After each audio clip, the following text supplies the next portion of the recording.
네. 오늘 125페이지 하시는 걸? 아, 157페이지요?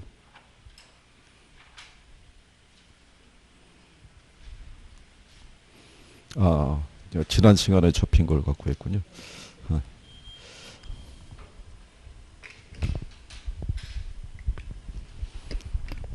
그러고 앞 페이지 잠깐 가셔서 152페이지 가시면 거기 보금자리론이라고 있죠.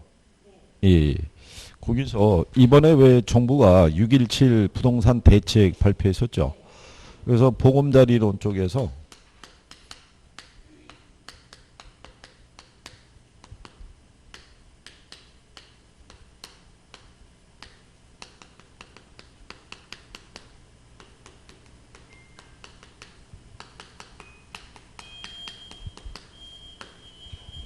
예, 요거 두 가지가 다음 달부터 시행해요. 예. 그 원래 저 규제가 없었는데, 예. 보금자리론 대출을 받아서 3개월 내 전입 신고하고 1년 이상 실거주해야 돼요. 저게 이제 뭐를 막으려고 그러냐면 갭 투자. 그러니까 보금자리론 대출 받아서 집을 사고, 예, 안 살고 그거를 세를 논다든가 뭐 이런 거죠. 예. 일단은 거기다가 그거를 정리를 해주시고.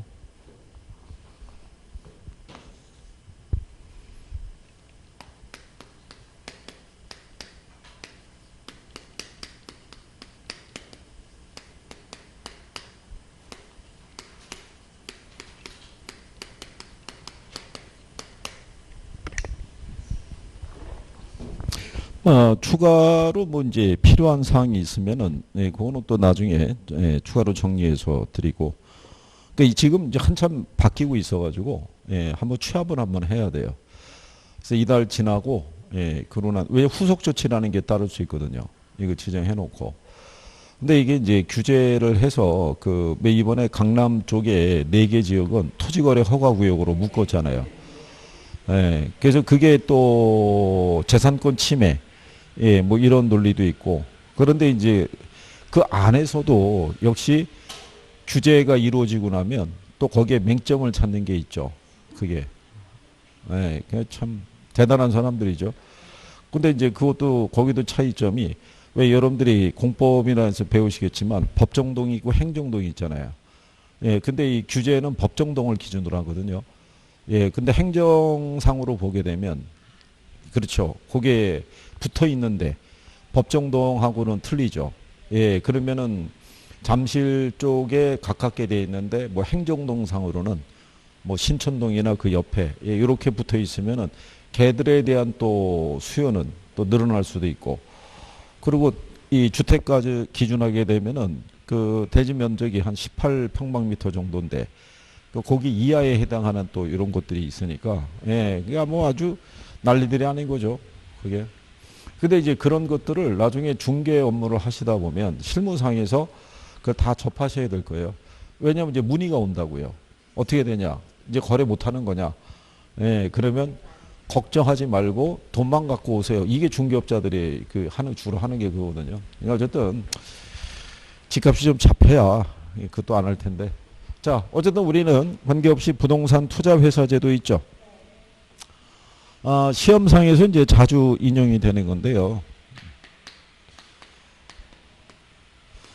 예, 요 이제 투자 회사 제도는, 예, 소액 투자자들에게 지분권을 판매해서 거기 지분권을 판매한다고 해놨죠. 그러니까 주식을 발행하는 거죠. 예, 그래서 이 수집된 자금을 부동산에 투자하고 발생한 수익을 투자자에게 돌려주는 회사 조합 신탁을 우리가 말할 때 우리나라에서는 신탁이나 조합 형태의 리츠는 불가능하고요. 회사 형태로만 우리가 설립할 수 있다라고 얘기를 했죠. 법의 규정이 이제 그렇게 돼 있으니까요. 그래서 부동산 투자 회사는 직접 부동산에 투자하는 대신에 간접적으로 부동산에 투자하는 간접 투자 상품이다라고 얘기하는 거죠. 이거 가령 예를 들어서 여기 만약에 오피스가 이렇게 구성이 돼 있을 때 시가가 뭐 한 100억대 정도가 되더라. 그러면 여기 이 투자자가 있을 때 이 사람이 만약에 소액 투자자라고 그러면 여기에 100억대 부동산에 투자하기에는 실상 어렵죠. 근데 리츠를 또 단적으로 표현한 예 중에 하나가 뭐냐면 커피 한 잔 가격만 있어도 투자할 수 있다 이거죠. 그렇죠. 예, 그러면 여기서 투자하는 거는 누가? 부동산 투자 회사 있죠. 예, 얘가 설립을 해서 이 부동산에 투자하기 위해서 필요한 자금이 있죠. 이거를 주식시장에서 조달하는 거죠. 주식시장에서 자기가 가진 지분이라는 거는 결국 뭐를 발행하는 거예요? 주식을. 그러면 이 사람은 직접 투자하는 개념이 아니라 주식에 투자하는 개념이죠. 그러면 얘네가 이거를 투자 운영해서 발생하는 수익을 누구에게? 투자자에게 돌려주는 그런 구조다. 이렇게 보시면 되겠고요. 그래서 이 부동산 투자 회사 제도의 특징 중에 하나가 부동산 지분을 소액의 단위로 표준화 증권화한 상품이란 얘기죠. 주식의 형태를 빌려갖고 이제 판매를 하니까. 예, 그러고 난 다음에 분산 투자를 통한 위험의 감소라는 것은요. 여기 있는 요 투자 회사라는 게 투자 전문 집단이라고 보시면 되겠죠. 그러니까 얘네가 부동산 등에 투자 운영할 수 있고요. 증권 등에 투자 운영할 수 있고 다양하게 이제 투자 운영을 하는 거죠. 그다음에 이제 투자 수익의 안전성과 환금성이라는 것은 일단은 이 사람이 여기다가 직접 투자하게 되면 이 부동산을 매각해서 자금을 조달하기가 쉽지 않은데 뭐를 팔아버리면 되는 거예요. 주식을 팔아버리면 되는 개념이죠. 예, 그래서 이제 그런 부분이고 자산 운용의 효율성이라든가 투명성 확보라는 거는 모든 거래가 어디를 통해서 이루어지냐면 주식시장을. 그러니까는 이제 투명성이 확보가 되고요. 그 다음에 거기에 보시면 부동산 이 개발을 위한 유용한 자금이 주식 발행 형태로 자본시장을 통해서 조달될 수 있다 그랬을 때 여기가 자본시장이에요. 그리고 여기가 부동산 시장이죠. 그러니까 부동산 시장에서 필요한 자금을 자본시장에서 조달할 때 요때 요 리치 있죠. 예, 얘가 두 개를 연결해주는 하나의 파이프라인 또는 도관체라고 이렇게 얘기를 해요. 예, 그래서 그 역할을 수행하고 있다라고 보시면 되겠죠. 그래서 이제 그런 정도 보시면 되겠고요. 그 다음에 이제 그 밑에 가면 우리나라의 이제 부동산 투자 회사 제도라고 해놨죠.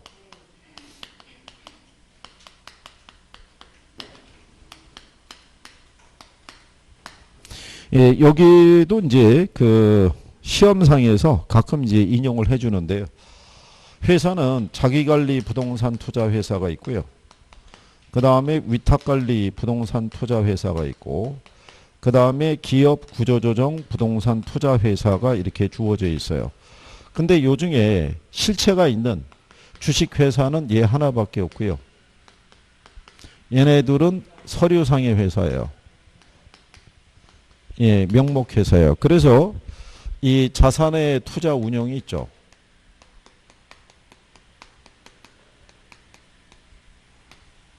얘네는 이거를 직접 하고요. 얘네는 위탁을 줘야 돼요. 그 위탁을 받아서 자산의 투자 운영을 해주는 회사를 우리가 자산관리 회사라고 얘기를 해요. 그러니까 자산관리 회사는 다른 업무는 수행하지 못하고요. 여기 있는 위탁이나 기업구조형 부동산 투자회사의 자산의 투자 운영만을 목적으로 설립하는 회사가 여기 있는 자산관리 회사라고 이렇게 보시면 될 거예요. 자, 그래서 이제 뭐 이런 게 있어요. 여기 있는 위탁관리하고 기업구조형 부동산 투자회사 있죠. 얘가 명목회사이기 때문에 직원을 고용하거나 상근 임원이 있죠. 이걸 둘 수가 없어요. 그런데 부동산 투자 회사는 투자자를 보호하기 위해서 그 직원들에 대한 내부 통제 기준이라는 걸 만들어야 돼요. 그런데 작년 시험에 나온 거죠. 내부 통제 기준을 만들어야 됐을 때 여기 있는 명목 회사는 뭐를 고용할 수가 없어요. 그러니까 내부 통제 기준을 얘네가 만들 수는 없어요. 그럼 내부 통제 기준은 얘하고 누가? 그렇죠. 법에 의해서 얘네 둘이 만들도록 돼 있어요.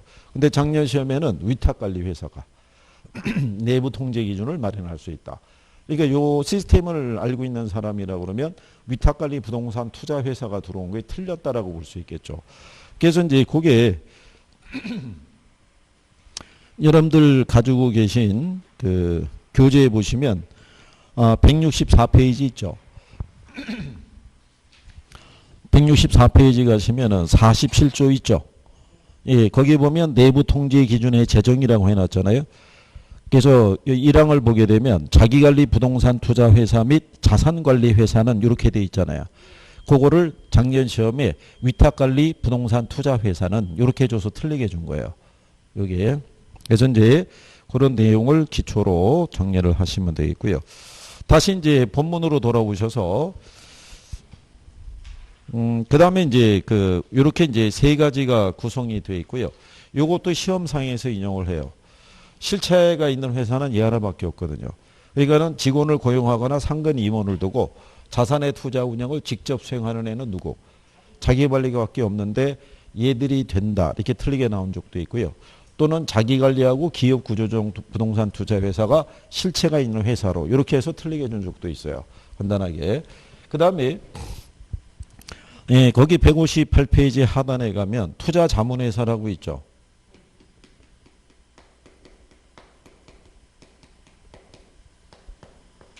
예, 얘네들은 여기 있는 이 부동산 투자 회사들이 있죠. 예, 얘네들이 부동산 개발 사업이 있죠. 예, 개발 사업을 하기 위해서는 투자 자문회사의 자문 및 평가를 받아야 돼요. 이렇게 자문 및 평가를 받아야 되는 거지. 얘네가 자산의 투자 운영을 한다면 틀려요. 예, 이것도 시험에 예전에 한번 나온 적이 있어요. 그러니까 그것까지는 이제 기본적으로 기억을 좀 해두시는 게 필요할 거고 역할에 대해서. 그 다음에 이제 그 법에 대한 게 있죠. 옆 페이지에 부동산 투자회사법. 그럼 얘만 따로 또 내요.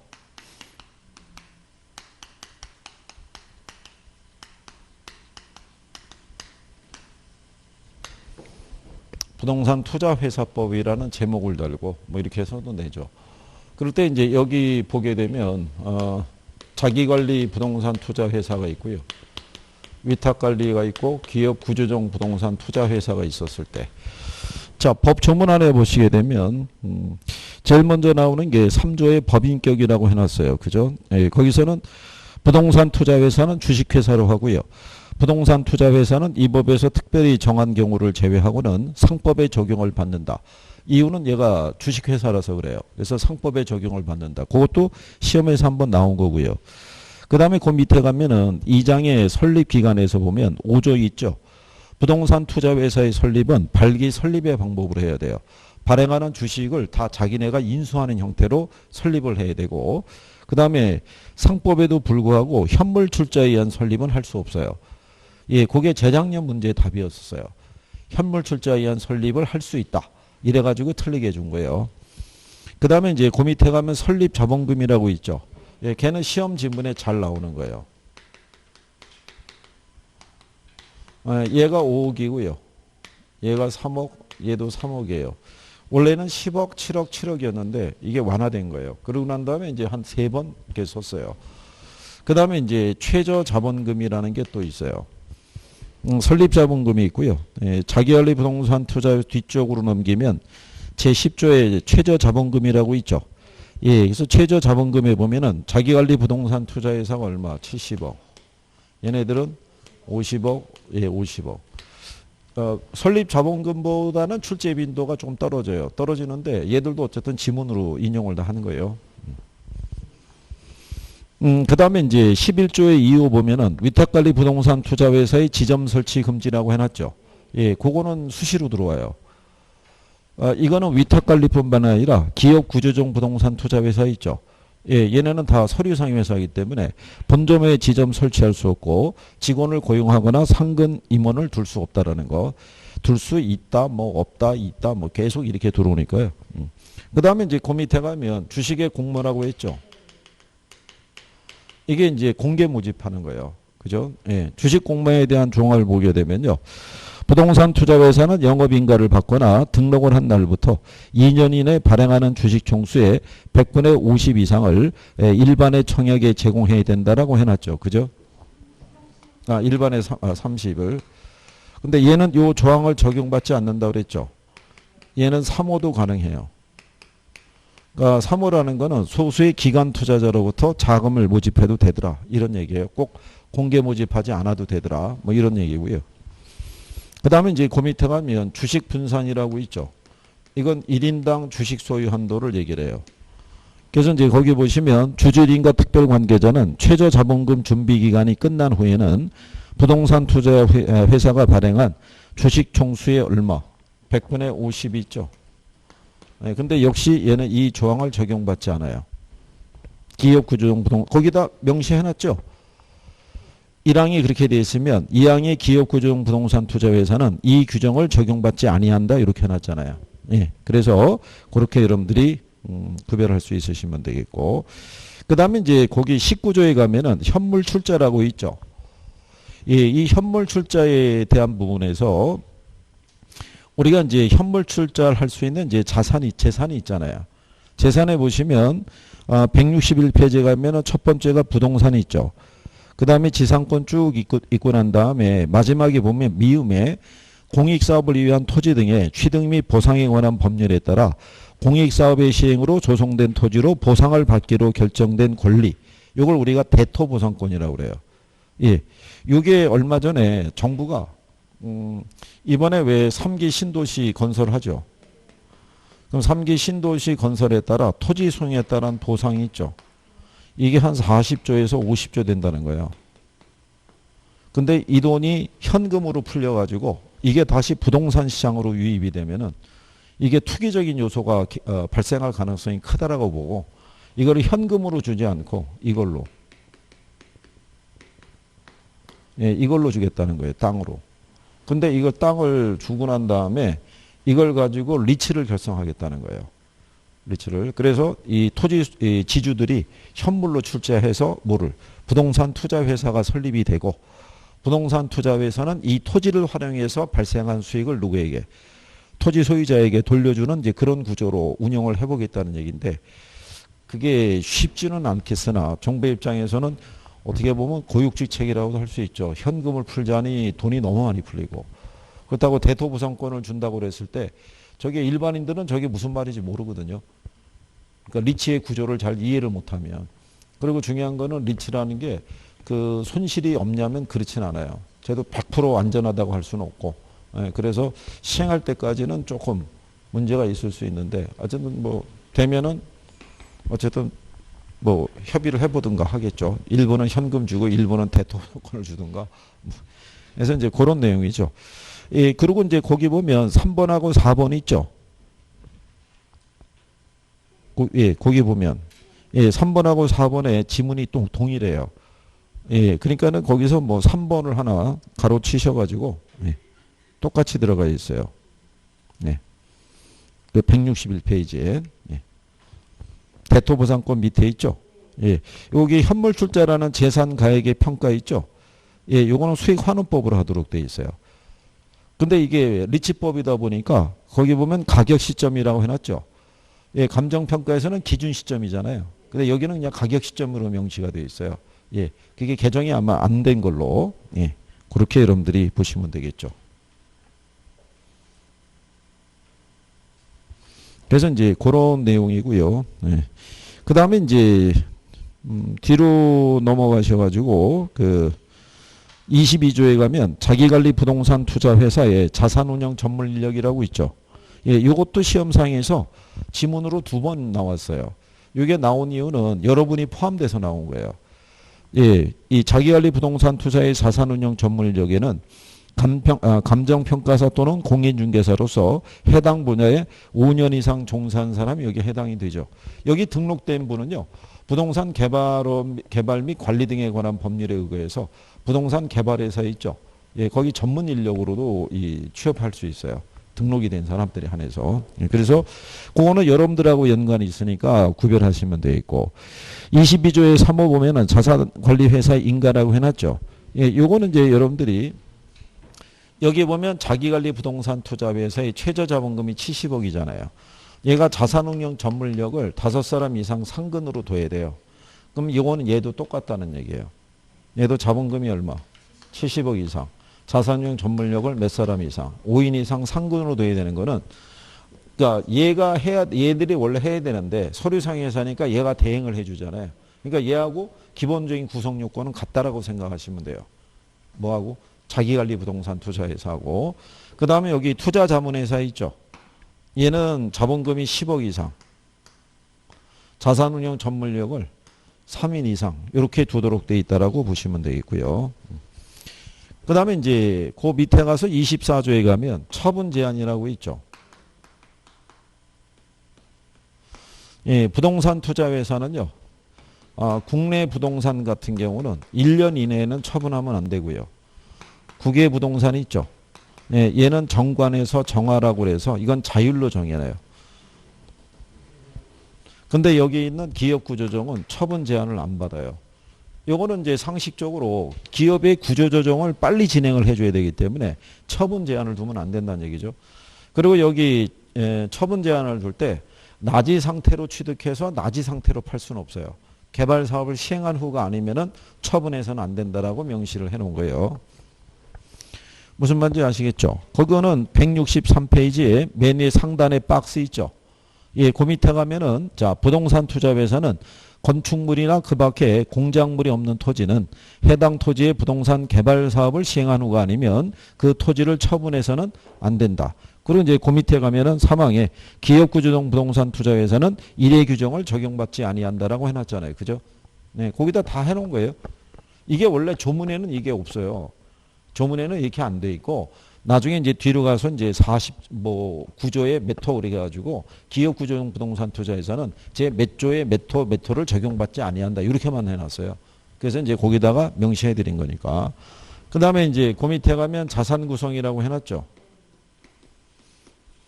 네, 거기 보면 이제 부동산 투자회사는 최저 자본금 준비 기간이 끝난 후에는 매 분기 말 현재 총 자산의 100분의 80 있죠. 80 이상을 부동산 관련 증권 및 현금으로 구성해야 되고 그중에 100분의 70 이상은 뭐 해야 된다? 예, 부동산 해야 된다라고 얘기를 해요. 70% 이상은 부동산. 근데 얘는 이 조항을 적용받지 않아요. 얘는. 그래서 여기까지 해놓은 이유는 특례사항이 이거 네 가지예요. 특례사항이. 예, 요 중에 하나는 시험에서 활용을 한번 했어요. 근데 또 활용할 수 있을 거예요. 왜냐하면 얘가 4개이기 때문에 하나만 들어올 수도 있으면 답이 문제가 하나 나올 수 있거든요.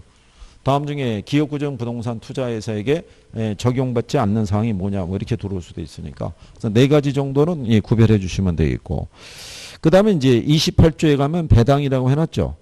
예, 배당에 대한 거는 거기 2항을 보면은 1항에도 불구하고 자기관리 부동산 투자회사의 경우 2018년 12월 31일로 해놨죠. 예, 그거를 2021년으로 바꿔주셔야 돼요. 2021년.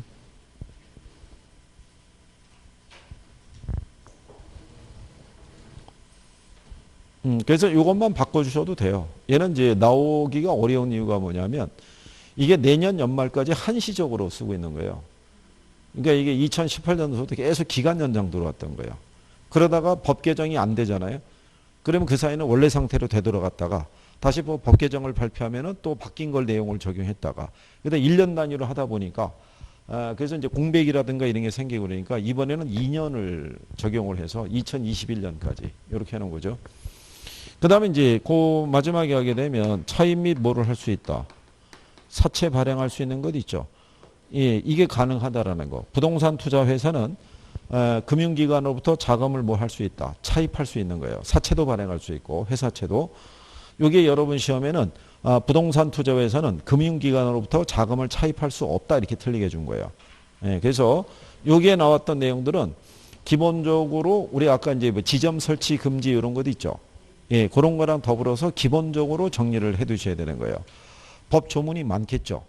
예, 근데 그거를 우리가 다 할 수는 없잖아요. 예, 그러니까 이제 기본적으로 많이 활용하는 애들 정도는 그래서 이제 이번에 작년에 나왔던 그 내부 통제 기준 있잖아요. 그게 2013년도에 그게 반영이 된 거예요. 개정이. 그러니까 그게 안 나왔던 거예요. 안 나왔다가 이제 그거를 냈던 거는 좀 더 충실하게 내용 정리가 돼 있느냐. 그러니까 위탁 관리는 직원을 고용할 수 없는데 직원에 대한 내부 통제 기준을 줬을 때 과연 걸릴 수 있겠느냐. 뭐 이런 쪽으로 좀 들어간 거죠. 그래서 뭐 그런 내용 구성으로 뭐 보시면 되겠고요. 그래서 이제 47조에 내부 통제 기준의 제정 이렇게 해놨으니까 그리고 이제 164페이지 하단에 가시면 박스 있죠. 박스에 가면은 그 자산 구성이라고 있죠. 거기 보면 자기관리하고 위탁관리가 부동산 70% 이상이라고 했잖아요. 근데 맨 오른쪽에 기업구조정을 가면 기업구조정 부동산 70% 이상이라고 해놨죠. 예, 그게 틀린 거예요. 여기 얘 70% 요건하고요. 여기 얘 70% 요건이 틀린 거예요. 여기 70%는 기업 구조조정 관련 부동산이나 부채 상환용 부동산으로만 돼 있으면 된다는 얘기고 얘는 일반 부동산이란 말이죠. 그러니까 같은 70%라고 그래서 똑같은 거 아닌가 이렇게 생각하시면 안 되는 거예요. 그래서 그렇게 구별하시면 되겠고. 그 다음에 이제 옆에 이제 가면 부동산 이제 개발금융이라고 있죠. 여기에서는 출제 빈도가 제일 높은 게 그게 프레이트 금융이에요.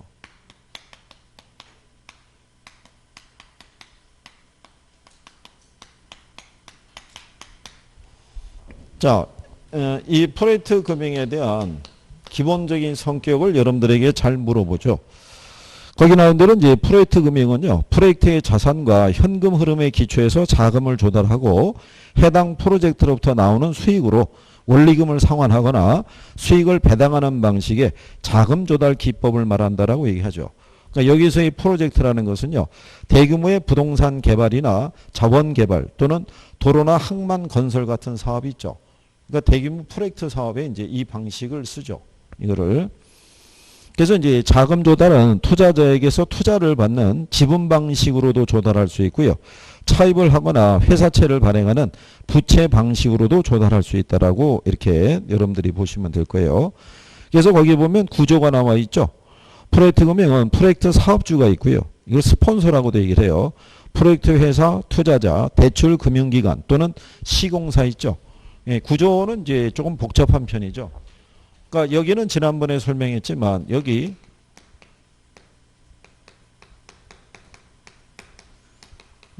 프로젝트 사업주가 있는데 얘가 이제 주식회사 뭐 A라는 개발회사예요. 개발회사가 이번에 가령 예를 들어서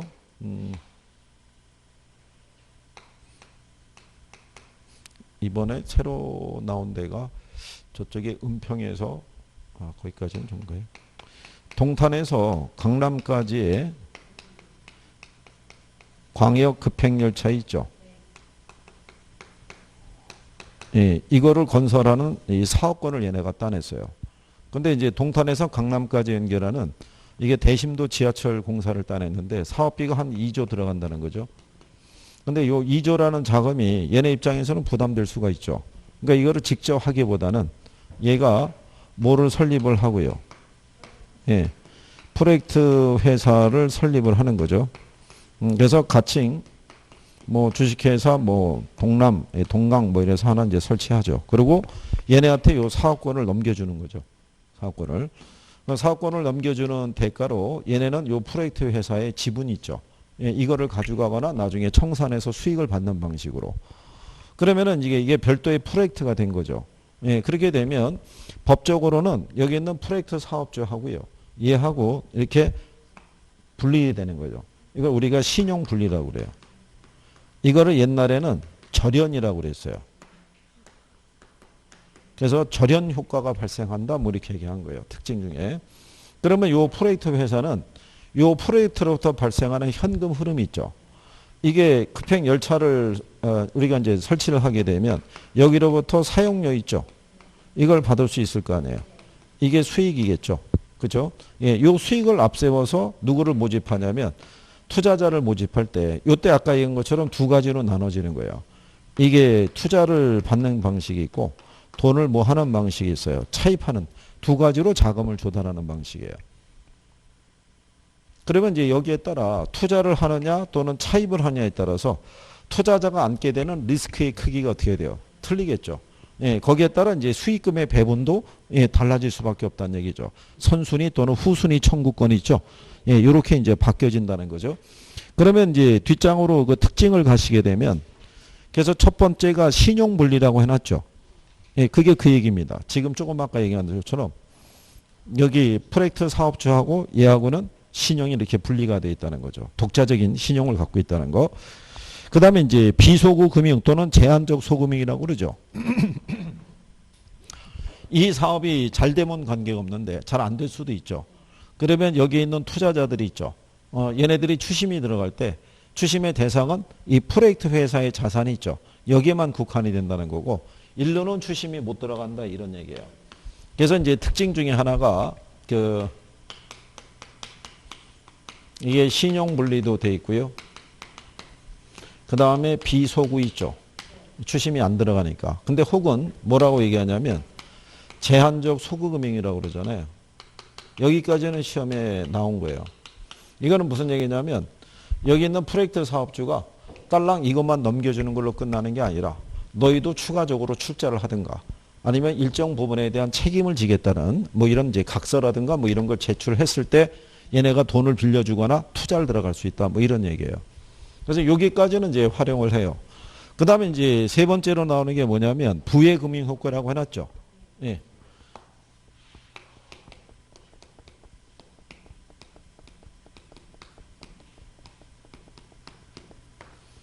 자, 이게 부자가 장부 부자인데요. 여기서 만약에 돈이 차입이 됐잖아요. 차입이 돼서 전체 자금 중에서 가령 예를 들어서 1조 5천억 정도 있죠. 이거는 돈이 차입이 된 거죠. 그러면 요거는 요 프로젝트 회사의 대차대조표상에서만 나타나고 여기는 나타나지 않는 거예요. 그죠? 그렇게 되므로 부의 금융 효과에 의해서 이게 채무 수용 능력이 있죠. 수용 능력이 높아진다고 했을 때 요 채무 수용력이 높아지는 거는 이 프로젝트 사업주 있죠. 얘 채무 수용 능력이 높아진다는 거예요. 은행하고는 관계가 없는 거예요. 금융기관하고는. 무슨 말인지 아시겠나요? 대차 재대표상에서는 여기서만 기록이 되잖아요. 그럼 얘네 부채 비율의 변화가 없죠. 근데 이 프로젝트 사업주는 이 사업은 일로 넘겨준 거고 얘가 독자적으로 다른 사업을 또 추진할 수 있어요, 없어요? 추진할 때 자기 주거래 은행부터 돈을 차입할 수도 있잖아요. 근데 부채 비율의 변화가 없잖아요. 그러니까 얘는 추가적으로 대출을 받을 수 있는 여력이 있다라는 거예요. 무슨 말인지 아시겠죠? 그러니까 여기 있는 채무 수용 능력이 높아진다는 것은 요거는 금융기관 있죠. 예, 금융기관이 채무 수용 능력이 높아지는 게 아니고 누가? 프로젝트 사업주 있죠. 예. 얘 채무 수용 능력이 높아진다는 거예요. 이것도 시험에서 한번 인용한 적이 있어요. 이게 예, 그 다음에 이제 이해 당사자 간의 위험 배분이라고 해놨죠. 자, 거기 내용을 보셔도 아시겠지만 프로젝트 회사는 기존의 채권자나 지분 투자자가 없어요. 깨끗한 상태예요. 이때 이제 같은 상태에서 참여자들의 위험 깊이 성향에 따라 위험을 배분하고 그 대신 수익에 대한 선후순위 청구권을 갖도록 만들 수가 있다라고 얘기하는 거죠. 그러니까 지분을 대고 들어온 사람이 있을 수 있고 돈을 대출해줘서 들어온 사람도 있을 수 있어요, 없어요? 거기에 따라 리스크의 크기가 틀리죠. 그렇지 않겠어요? 그래서 그렇게 위험을 배분해 줄 수 있고 그 다음에 이제 중요한 게 그 밑에 가면 현금 흐름에 의한 여신이라고 해놨죠. 요게 이제 시험에 잘 나오는 것 중에 하나가 이거예요. 현금 흐름에 기초한 여신이라는 거는 결국은 여기 투자 들어간 사람이 있죠. 또는 돈을 빌려준 사람이 있죠. 그럼 이 사람들은 투자한 돈 또는 빌려준 돈에 대한 이자나 수익을 받아야 되잖아요. 이 사람들에게 지급할 수 있는 거는 이거 하나밖에 없어요. 여기서 발생하는 요 수익, 사용료. 그러면 이 현금 흐름을 프로젝트 회사나 프로젝트 사업주나 아니면은 이거를 건설하는 시공사 있을 거 아니에요. 얘네들이 이 자금을 관리하도록 두면 안 된다는 얘기죠. 그래서 얘네들에 의해서 별도의 뭐를 만드냐면 결제 위탁 계정을 만드는 거죠. 이걸 우리가 에스크로 어카운트라고 그래요. 그러니까 여기서 발생하는 모든 수익금은 여기다 집어넣는 거예요. 여기다가. 그래서 여기다 집어넣고 여기에서 이렇게 배당을 받을 수 있도록. 무슨 말인지 아시겠죠? 그래서 현금 흐름에 대한 관리는 무슨 계좌를 통해서 결제 위탁 계정을 통해서 에스크로 어카운트라고 얘기를 하죠. 그거 잘 물어봐요. 그래서 이제 그런 정도 기억을 해 두시면 되겠고. 그러면 이 프로젝트 금융의 장점이 뭐냐면요. 프로젝트 사업주 있죠. 이 사람의 신용이 안 좋아도 프로젝트 자체의 사업성이 좋으면 자금 조달할 수 있다는 거. 그렇죠? 그리고 이제 비소금융에 따라 사업 위험이 프로젝트 회사로 이제 전가가 되더라 이런 얘기고 그리고 이제 위험의 크기에 따라 프로젝트 회사와 그 이해 당사자 간의 합의 및 계약에 의해서 위험을 적절하게 나눌 수 있다는 거. 근데 단점이라는 게 뭐냐면요. 이게 복잡한 방식이에요. 현실적으로. 이게 이제 실상 이제 은행에서 이게 자기가 이제 돈을 빌려주지 않고 이렇게 지분 투자 들어가죠. 예, 근데 지분 투자를 들어갈 때 대부분 이제 이게 그 합자 회사가 있고 한명 회사가 있는데 이게 합자 회사 형태로 들어가요. 그러면 합자 회사는 유한 책임 사원이 있고 무한 책임 사원이 있어요. 그럼 개발업자가 무한 책임 사원이고 지분 투자한 사람들은 유한 책임 사원이에요. 자기가 출자한 지분에 대해서만 책임을 지는 거예요. 근데 문제는 그렇게 들어가면 얘네가 경영에 참여할 수가 없어요. 예, 그렇게 되면 불안하잖아요. 그러니까 이거 여러 가지 얘도 일부는 지급보증 서야 되고 뭐 이런저런 조건이 있고 그다음에 이 은행 쪽에서는 이 프로젝트 금융을 정확하게 하는 전문가가 거의 없다고 들었어요. 그러니까 자기네가 출자를 하더라도 돌아가는 방식을 모르면은 그게 상당히 불안하잖아요. 그죠? 그러니까 이게 결코 쉬운 방법은 아니죠. 그래서 은행에서 만약에 대출을 해주게 되면 이자를 비싸게 받을 수밖에 없는 구조예요. 사업이 반드시 성공한다는 보장은 없어요. 이게. 그래서 이제 그런 부분에 대한 단점은 있다라고 보시면 되겠고요. 그 다음에 이제 프로젝트 금융에서의 과세 문제라고 돼 있잖아요. 그 밑에 가시면은. 여기는 그냥 일정한 요건을 갖춘 프로젝트 회사 있죠. 여기는 법인세 감면을 받을 수 있다라는 게 이제 시험 지문에 한번 나온 거죠.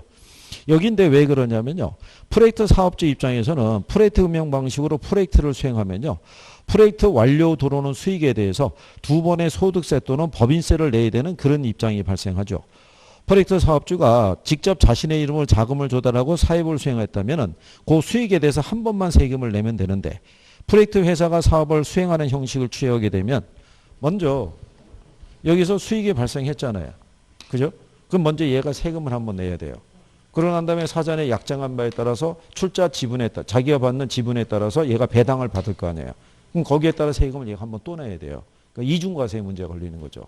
그러면 얘가 내는 세금의 부담을 줄이려고 그러면 일정한 요건을 갖춰야 되는데 우리나라는 그 요건이 까다로워요. 이게 그 자본시장 및 금융 뭐 투자에 관한 법률에 있어가지고 그 조건을 갖춘 회사로 설립이 됐을 때만 그 세금 감면이 있어요. 그래서 이제 그게 복잡한 내용이니까 여러분 시험에는 일정한 요건을 갖춘 프로젝트 회사는 법인세 감면을 받을 수 있다. 이렇게 한 줄로만 나온 거예요. 근데 그게 답이었어요. 그게 그 문제. 그러니까 학생들의 입장에서는 좀 생소했던 거죠.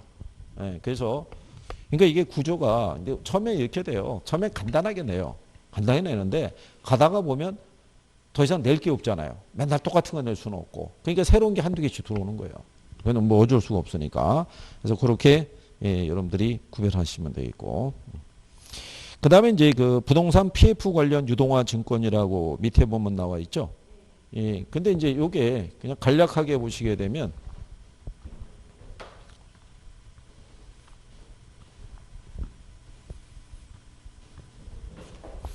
이게 이제 프로젝트 파이낸싱 있죠. 에 기초한 ABS가 있고요. PF, ABCP가 있어요. 둘 다 부채증권이에요. 우리가 이제 지난번에 얘기했지만 뭐가 들어가니까? B가 들어가니까.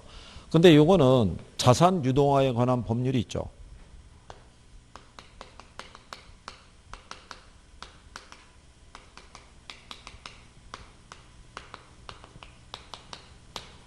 여기에서 발행한 증권이에요. ABS라는 게.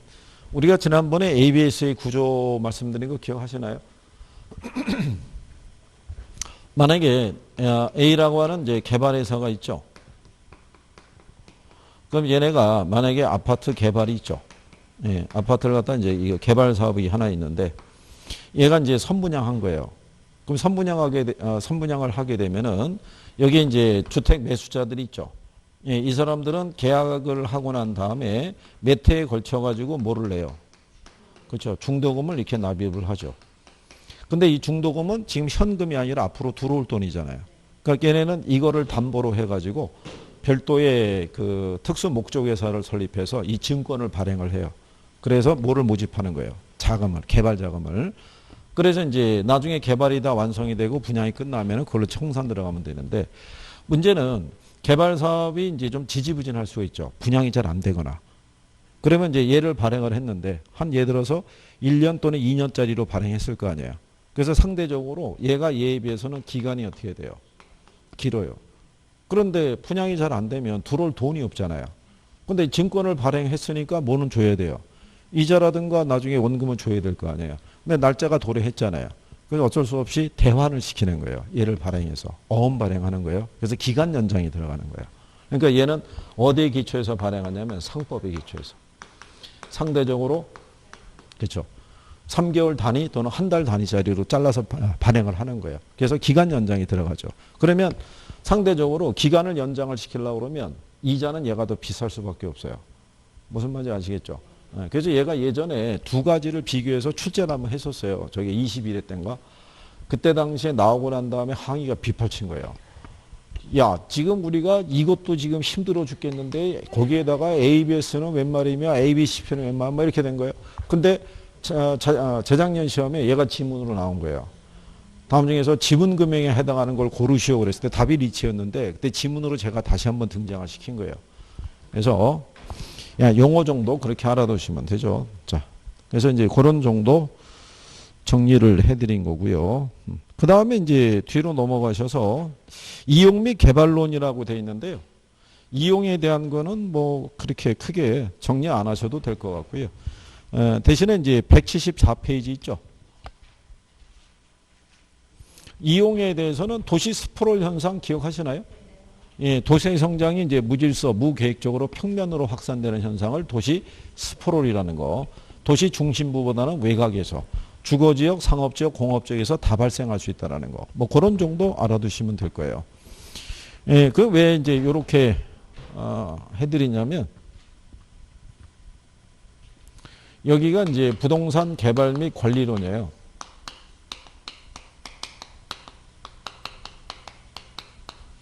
관리론인데 이제 목차는 세부적으로 들어가면 부동산 이용이 있고요.